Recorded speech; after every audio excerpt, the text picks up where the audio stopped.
Like I was lost. Like I would sit in my car and be like, man, what am I doing? Like, am I influencing anybody? Am I helping anybody? Like, why am I here? It's just all these questions start rolling around in your head. And, you know, you ask other people, certain people that aren't on that second mountain, they're never going to know what to tell you. I'll just keep doing what you're doing, keep doing well, maybe start another business. It's not about that. It's about how much you're able to give back to people, not just money, time, also helping them improve themselves. That's where I get joy. So Brad, thanks for coming in, bro. Absolutely. Thanks for having me. Shit. I wanted to get that out of the way. I always wanted to swear on a podcast. And since you've listened to my videos and stuff and didn't hear me swear, I wanted to make sure I got that out of the way. Yeah, dude. Is that one of your 50 goals by 50? The triangles. The triangles. That was hilarious. Oh, gosh. And that was like Hugo came into my office, was filming me, and just said, let it rip. And I truly said the triangles. That was not set up. Yeah. So swearing on a podcast. Now I have 49 things I need to do before I'm 50. There it is. Yeah. Where'd you get that? What was the motivation for the list? Jim Rohn. So he's from the 80s, way before you were born. You're at least, 28, 30 years old? No, more like 44. Yeah. I guess the beard doesn't give it away. Well, I was trying to keep up with you, but my beard isn't the same as yours. No, Jim Rohn, I listen to him a lot.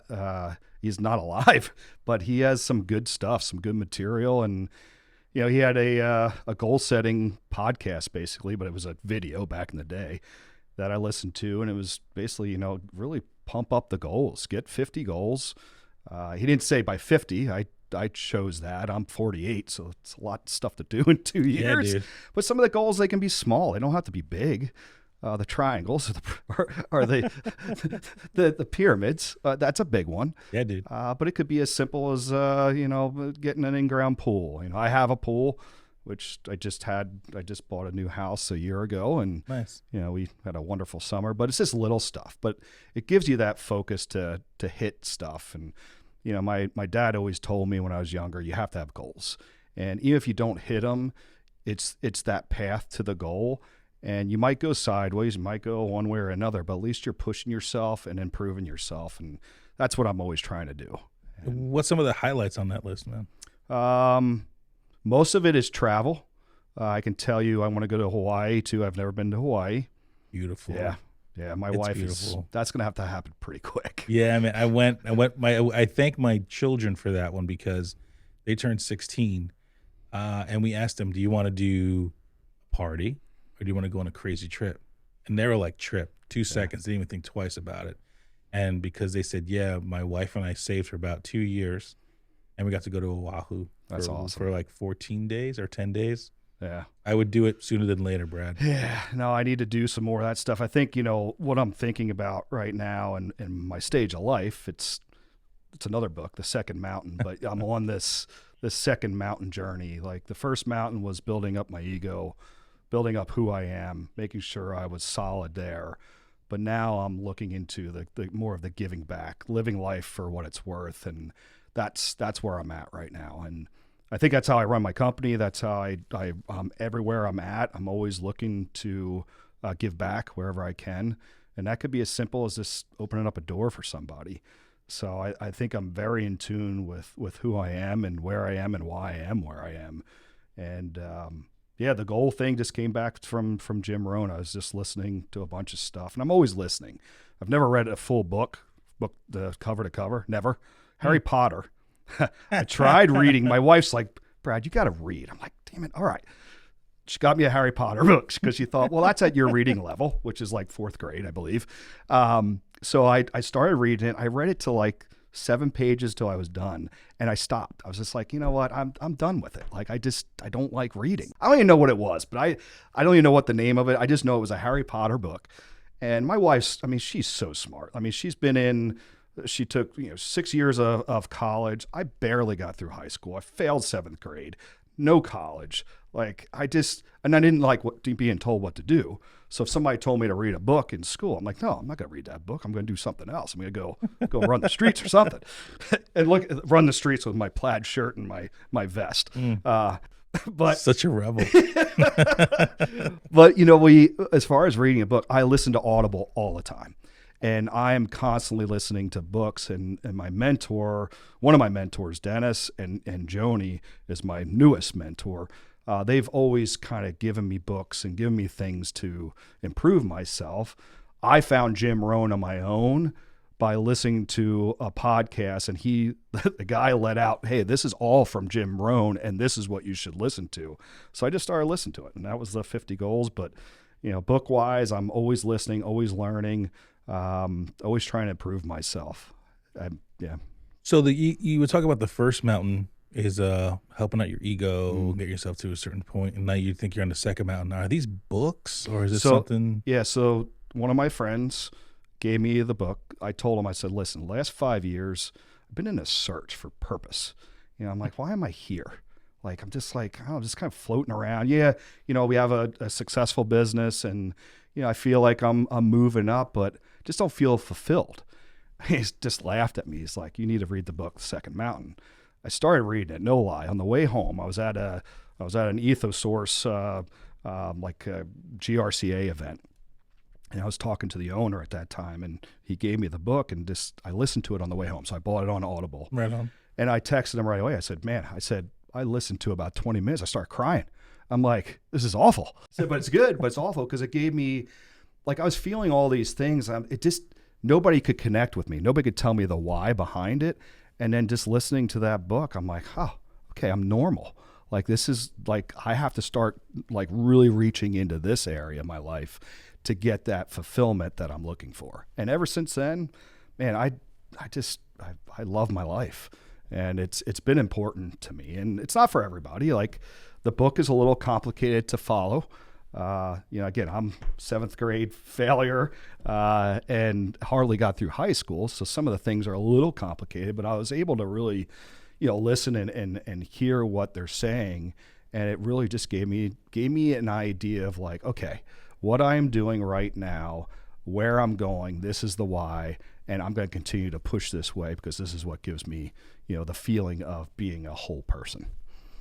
That's interesting, man, because I feel like that's where I'm at right now, where, I used to base my life on being a successful businessman. Yeah. And I've reached a point now where I'm like, great. Yeah.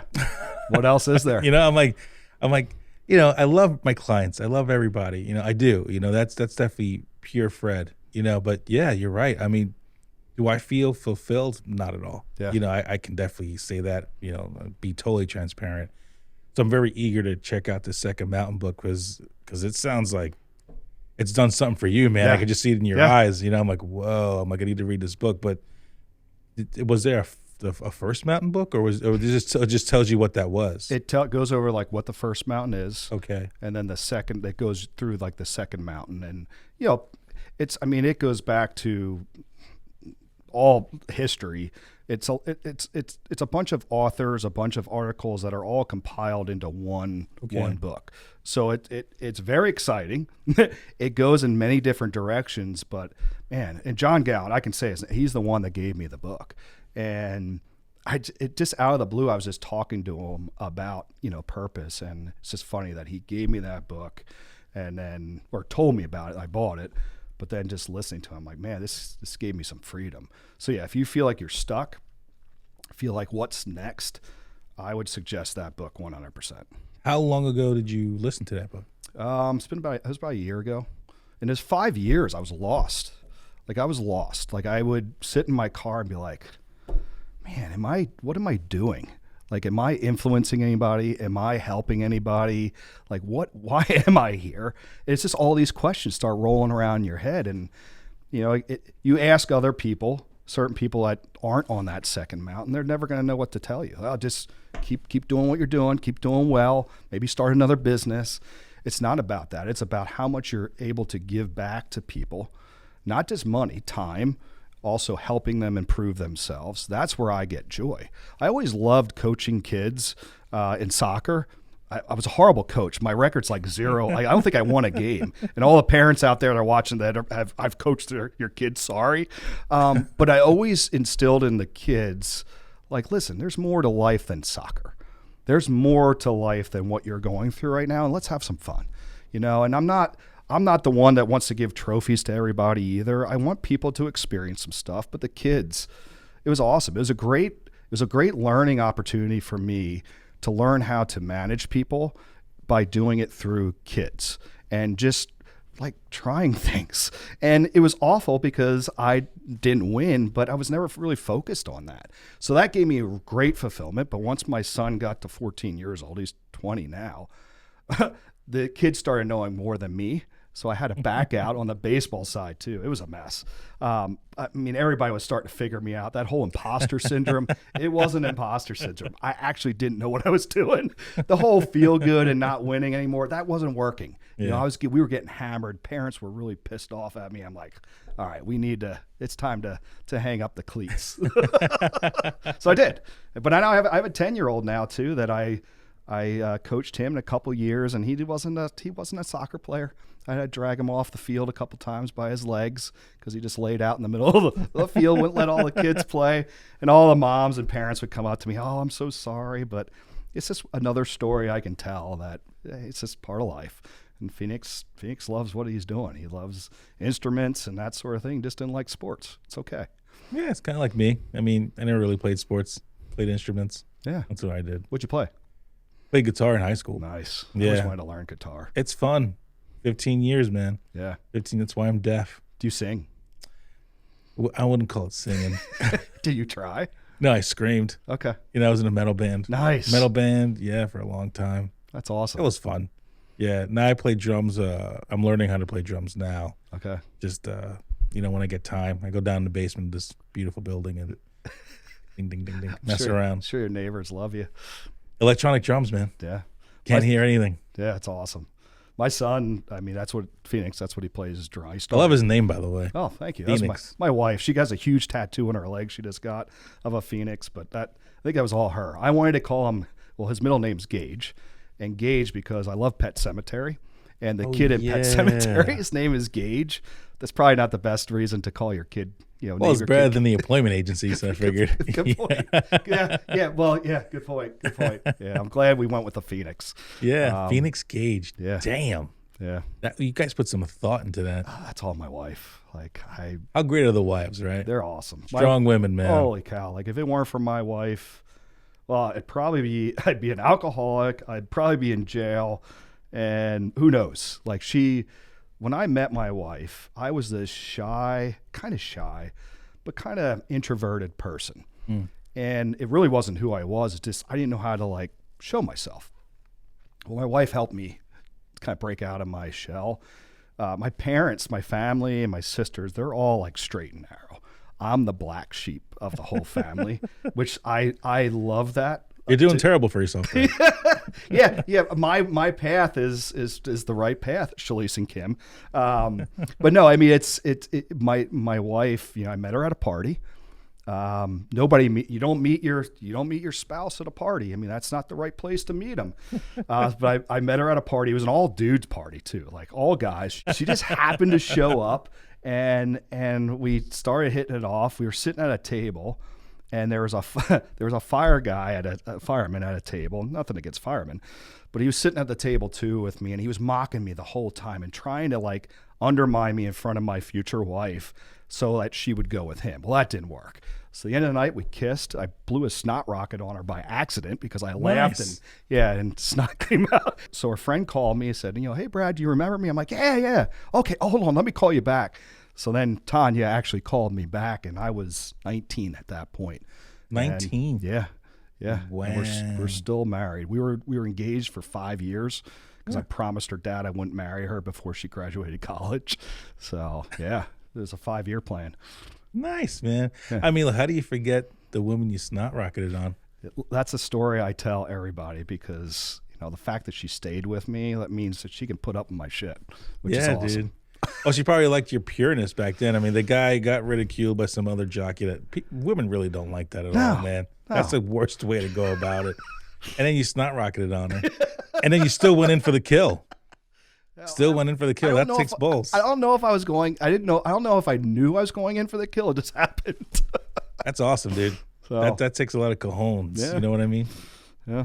19. So you've been together a long time? Long time. I'm 48, so do the math. I'm not good at math. I don't know, Long 20-something years, Yeah. 30-something years? 20, yeah, more than almost 30. Wow, that's awesome, dude. What does your wife do, if I may ask? She's physical therapy. right She on. does physical therapy in the school districts for autistic kids. That's why autism is right on. very, like, it's something that is very near and dear to both of our hearts because, with autism, and I know with ADHD, I'm going to go all over the place if I need to, like, You're good, Okay. brother. You're good, brother. with kids with autism, once they hit 21, they're kind of forgotten about. They're paid up to 21 by the state, and there's a lot of help. But once 21 hits, they're cut off, and it's something that I'm trying to work on with my wife, along with my company as well. It's like how can we get gainful employment for kids with autism that become adults with autism, and that's one of our missions. Like how do we work that out? And it's just something. It's a shame because it's not many people know it. It's everywhere. Autism is like something that even ADHD, it's a form of autism. So I just see, we have a kid, Corey, that interns with us right now. And I tell you, that kid's like the best kid ever. Super smart. Man, every time he goes out and helps the guys, like he is the best worker out there. Smile on his face, and he just wants to help. And it's pretty cool to see that you can, talking about like the Second Mountain stuff, like that's all of it. To see that you gave a kid that may not have had a chance, you're giving him a chance to succeed. You can't get any better than that. Now, he's so awesome that he's going to succeed wherever he's at, but there's people that just aren't given a shot. And going back to my youth, I wasn't given a shot either. And that's why I fight for whatever I have to do, and I fight for the people that are looked at it a different way, and the underdogs. I'm a big underdog guy. Well, Eagles fan. Yeah, good point. I was an underdog guy before the underdog thing came out. I always stick up for the underdog. Oh man, so is that something that you and your wife? Is it like a foundation you're trying to make or something? Or Yeah, it's still in the visionary. I'm a visionary. I'm always thinking about stuff. Ideas sometimes are good, sometimes are not. But ultimately, my wife and I, we want to do something together. We know we can't work together because we'll probably kill each other. But we want to have something, again, something bigger than us, something that helps humanity. And, just different things, how it's going to play out, man, I don't even know. But I know you just start the steps and eventually you'll start figuring it out. And that's what we're doing right now. We're just talking about it. I'm involved with John Paul II, awesome school. They do a lot of great things for kids, and I'm on their board, and I'm on their board not for business purposes. It's strictly to how can I learn more about the kids? How can I help the kids? What can we do as a company to merge everything? And we're starting there, and my wife's continuing to see kids in the school district, and we're just kind of throwing out ideas. Ultimately, I think we want to have a farm, have some land, have an area where kids can come out, pet the animals. And I know there's other places like that as well. But then for the gainful employment, something at Newcastle, how can we work some of that in? And I don't know how it's going to look yet, but I know it's going to be great. That's awesome, dude. I love it. You guys ever check out Dream League? No. Well, Dream League is actually, I announced there on Mondays during the fall and spring seasons. It's the Savage 61 Dream Field. It's by the Relevant Sports Complex. Okay. Special needs kids. Nice. They actually built them a specific field that they Nice. could play on. The surface is really soft. All the balls are soft. I think that'd be something cool to have Newcastle come out and volunteer for a day. Oh, absolutely. They just, they need volunteers with the kids. So like you'll stand next to a kid, Yeah. make sure it doesn't get hit in the face. Oh, yeah. Run the bases with Yeah. them and stuff like that. Yeah. You should come check it out, man. Absolutely. I was talking to somebody at the bank one time. It was probably that whole thing. And she was talking to me about it. I'm like, that's great. I gave her my card. She never called me.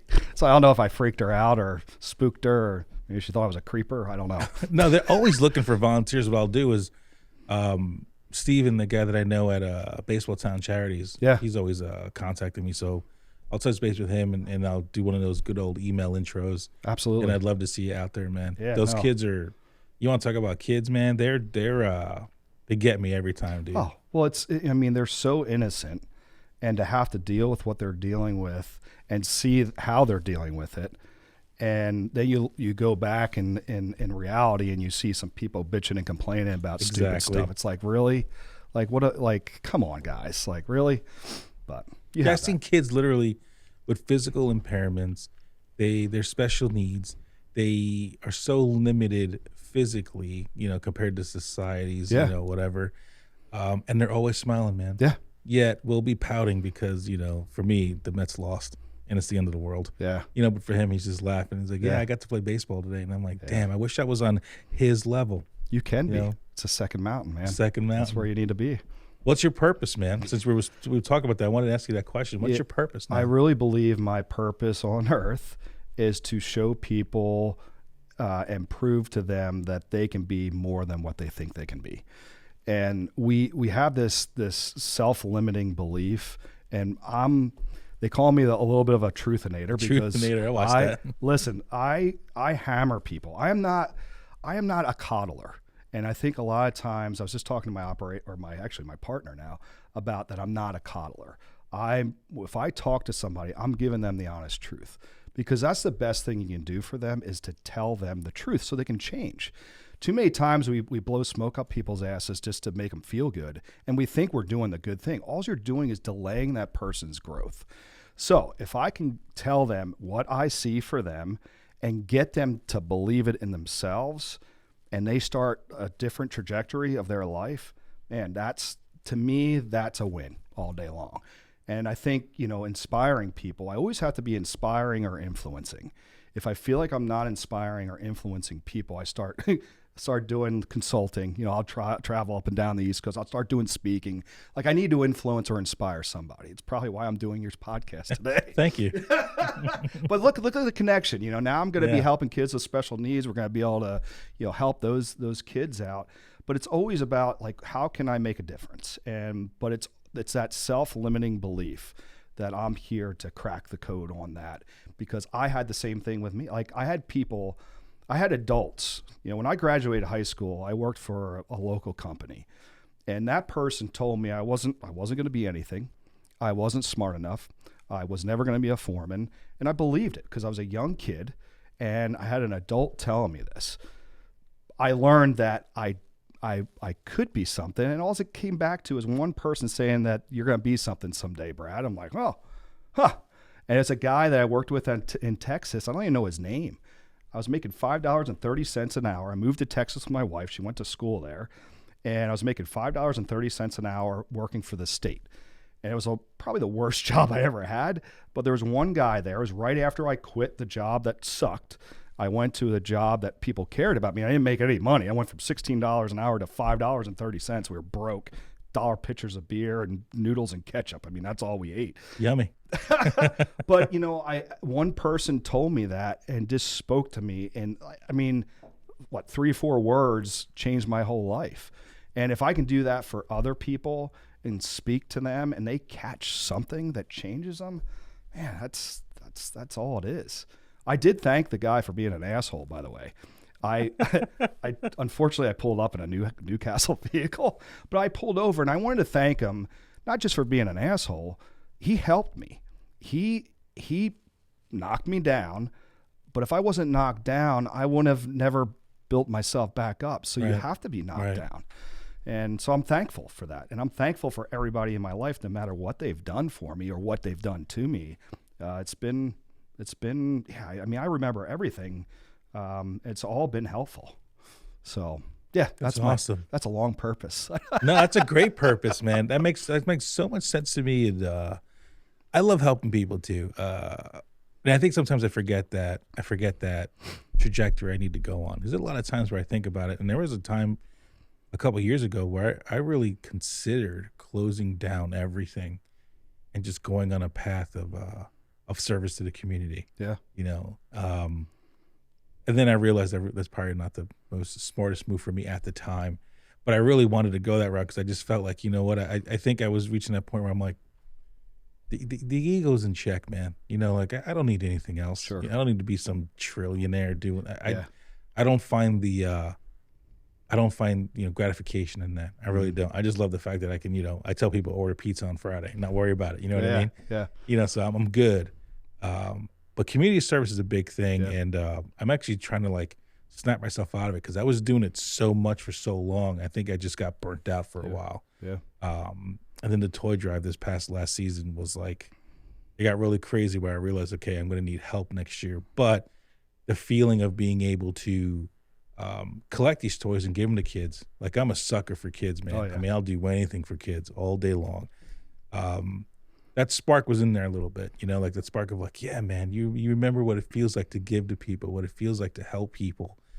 And I love talking to people and getting them motivated too. I totally dig everything you're saying because everything you're saying, I'm totally into. And I love even being just a spark in somebody's own trajectory. Yeah. Just to, like you were just saying, 3 words change your life. Wouldn't it be great if I could just be like 1, 2, 3, and that person just goes that way, and that would make me feel stupendous. Yeah. Knowing they just totally changed their life, and it was only because I took the time to give them just 3 little taps somewhere. Yeah. That's killer. Yeah, and I think it's important too. And at Newcastle, we build a team where I can come here and do this. I don't have to worry about the company. The company's taking care of itself.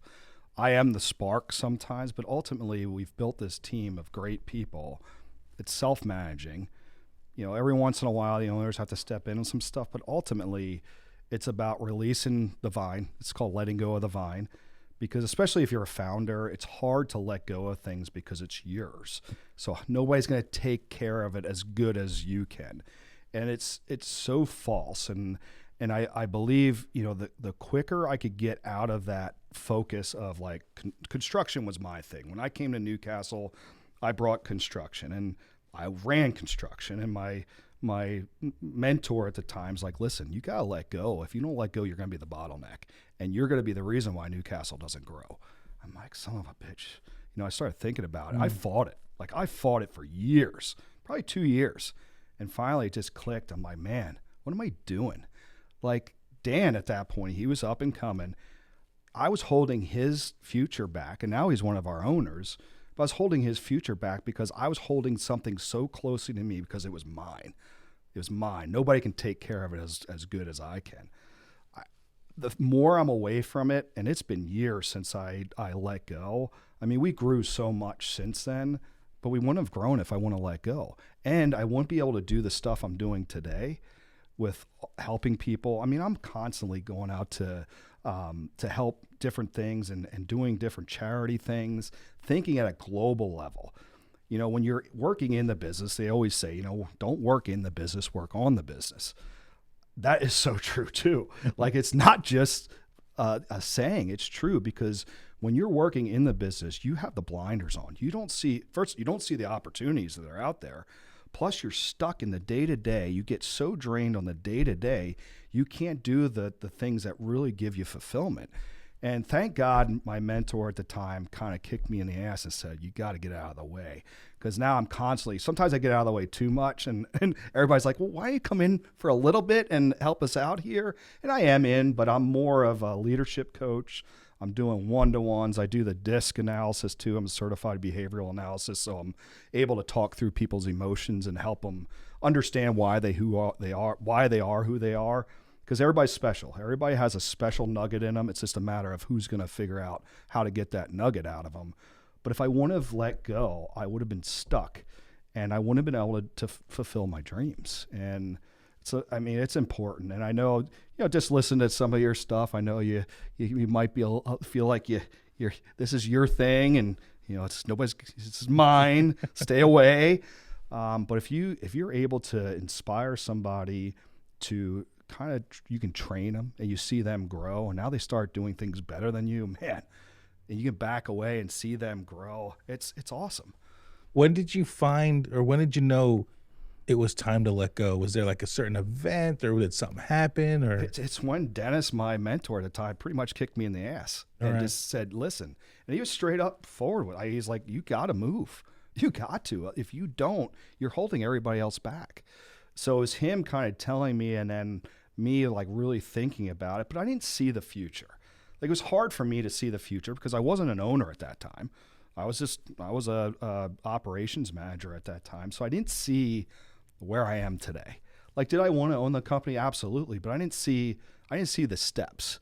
So it was tough for me to let go. But once I was able to really visualize what the steps looked like and believe it, that's all I needed to do. But I needed somebody to kick me in the ass and say, listen, you got to get your head out of your ass. And that's exactly what I did. Oh man, Brad, I feel like I brought you in today to talk to me.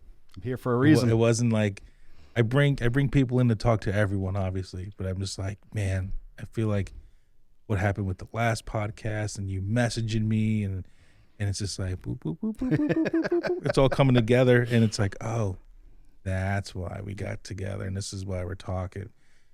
Those are some real words, man. Those are some words that are hitting me hard, dude. Because I'm in a point where I'm like, the second we're done with this podcast, I'm getting the second mountain. I'm gonna get my head out of my ass. I'm gonna look for more employees so I can work on the business, not in the business. It's hard to let go, man. It is so hard to let go of something you literally put everything into. It's your baby. You know, yeah, which is a blessing and a curse. Yeah. You know, it's so hard to just be like, here you go, whatever your name is, take care of this and don't fuck it up. Yeah. And I hear you. But finding the right person. Yeah. Finding that bright person, that man, that's you're inspiring them to live a better life and to take on some responsibilities. Everybody wants to be a part of something. So if you're a part of a company, you want to be a part of the company. You don't want to just be a pawn. You want to have a reason why you're there. And I know the more responsibilities we give to our people that are higher level responsibilities, the more they feel a part of the company, and they hold that close to them. So when you say nobody can take care of the company like the owner, that's why I don't think it's true, because their livelihoods are on the hook too. It's not, listen, the job market's open, but I can tell you at Newcastle, working at Newcastle and then switching to another landscape company, it's going to be culture shock, especially if you haven't experienced, and not all landscape companies, but some, they're not run the best. We care about our people. And if you give them responsibilities, something that they can take control of and they can handle and they can own themselves, you create all these owners in your company that they'll run through a brick wall to make sure that company and everybody in the company is safe. And I think that's what we've done. Are we perfect? No. But man, as soon as you can find that next person, I always tell everybody, all of our supervisors, who you training to take your spot. Because ultimately, you need to train somebody up to take your position. It doesn't mean you're losing your job, but everybody wants to move up. In order to move up, you've got to train and own your own business. You have to. Who are you training to take over your spot? You know, what happens if you get sick? What happens, if everything just has to go through you? You are the bottleneck. It's unfortunate, but that is. There's one book, Leadership and Self-Deception is another one. That's another one to kind of get your head out of your ass. That's a good head out of your ass book. It kind of tells you that you're the problem. If there's problems, you're the problem. No matter what it is, because there's always something you can do about that problem.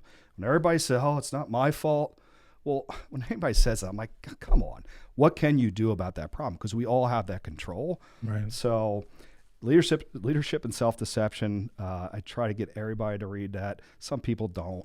It's more of a parable, more of story form, but those are the type of books I like. But it gives you a kind of a scenario about an owner, a boss. That's kind of the bottleneck, and holding things back and blaming. It's this person's fault, that person's fault. And you start understanding that ultimately it comes back to you, and you have to correct yourself before the company can even move in the right direction. So I do a lot of self-reflecting in my car. I know, man. I do a lot of that in my car too. Sometimes taking those long ways home are so therapeutic. Yeah. You need that. I have a question for you, because I feel like I have the man speaking truth here today. How do you hire someone? Like, what is it about them, or what is that one factor that you're like, okay, Like you were saying, you spoke to Trisha Williams for what, a minute. You're like, I like you, That was it. right? Like, how do you how do you do that? So for me and who I am, I feel like I feel people's energy. I look at people's body language. I don't listen to words. I'm more of like, how's that person presenting themselves? Not, are they dressed properly? Do they have a boogie hanging out of their nose? Like, none of that stuff. I'm looking at like, do they care? Are they showing that they care? I really could give two shits of what somebody knows. I shouldn't say that necessarily. But I'm with you on that. I'm with you. It's really like, if they have a bad attitude, I don't care. I don't want to be around somebody with a bad attitude. So good attitudes, 100%. It's one of our core values. It's super simple. Good attitude. So if somebody comes in and they're miserable or they have the resting bitch face, like I might not hire them. But if I get the feel and the vibe, and I don't even know how to like explain what it is, but I just feel it. And it's strange, and I'm an odd bird, but I hire people off of feel like all day long. And it usually works out. I can't remember one that didn't work out. I used to suck at hiring people back in the day. Man, if somebody had a nicely trimmed beard and came in like all, tight with all their clothes, I'm like, yeah, this has got to be a good one. They have a firm handshake. That's got to be a good person. No. Now I just interview people. First of all, I don't have job descriptions, which sometimes I get burned on that because they don't know what they're doing. Stacy, so my office or my sales manager, I worked with her at another company. I had to Facebook stalk her because when I left the other company, it was like 5 years in between talking to her. So I had to Facebook stalk her, try to find where she was. I couldn't even remember her last name. Finally found her. I called her. I said, Stacy, I said, I don't know what you're going to do, but I want to hire you. We'll figure it out. She was hired. She wanted to work part-time, 12 hours, because she wanted to continue to substitute teacher. She was a substitute teacher. I just wanted, just nice, easy job. Well, 8 years later, she's now, she pretty much tells me what to do now. And she's running all the salespeople. She's doing an awesome job. Her sister, I found her too. She was my laborer on some of my landscape crews at the other company I worked for. I found her as well. We needed a designer. She's been with us for 8 years. But I just know good people. I surround myself with good people. And when you're a good person, you surround yourself with good people, you know when good people are in your presence. And that's all I guess is why I'm able to do what I can do as far as hiring people. Now, we do have a lot of our employees are recommended by other people. So a lot of that pre-qualifying, like Trisha Williams, she was recommended by Trisha Voss, the sister that I just talked about, not Stacy, Trisha. So I already knew, okay, I'm past the bad person thing. Mm-hmm. Now I just got to get a feel for her. And, Trisha came in, and I remember, clear as day, her coming in and just sat there, and it was probably creepy. I'm surprised she worked with us, because I'm like, yeah, I like you. I'm like, who says that? That's an HR issue right there. But no, I just said, I like you. You don't have to tell me anymore. You don't have to sell yourself. Trisha already sold you. I just want to make sure I liked you. And I did, and we hired her on the spot. Now she's subcontractor for us. But man, she's done awesome. Yeah, like I'm interviewing somebody today at 5. The person contacted our company and said, I just want to work with Brad. I don't even know this person. And the only reason she wants to work with me is because she saw my video on Facebook where I'm talking about the triangles and doing forward rolls. She just wants to work with somebody like that. So that makes total sense to me, man. Forward rolls and triangles? No, why she would want to work with you. Okay. Like straight up. I'm just like, yeah, dude. When you feel the vibe with people, like there's not many people out there that I've met where I feel something. Yeah. Where it's just like, oh, this is a cool cat. Like I can say honestly, I'd be like, all right, I can hang out with Brad. Whatever. It's totally cool. And I dig your vibe, man. I dig your good vibe, your good energy, your good presence. Thank you for coming on today, man. I appreciate it. This was a good time, and I can't wait to do it again. I can't believe it's soon. Over already. Yeah, like 10 minutes ago we started. It was 5 minutes ago. 5 minutes ago we started. Yeah, no, it's time, bro. But we can do it again, man. Yeah. For sure. We'll do it again real soon, and we'll see where we're at, and we'll talk about more positive stuff, because I love that we spoke about this type of subject matter. I'm trying to trying to switch it up a little bit, not so much business as much as just people. Well, people, I mean, that is business. If you don't know how to deal with people, you don't know how to run a business. Absolutely, brother, man. I'll talk to you real soon. Awesome. Thank you. Hey, thanks for checking out this episode of Fred Talk. If you totally got into what you just saw, make sure you like and subscribe so you never miss another episode. Check out the playlist because there's other cool people too. And if you can't watch all the time, check it out on any podcast outlet. Don't forget, your Uncle Freddie loves you. Peace.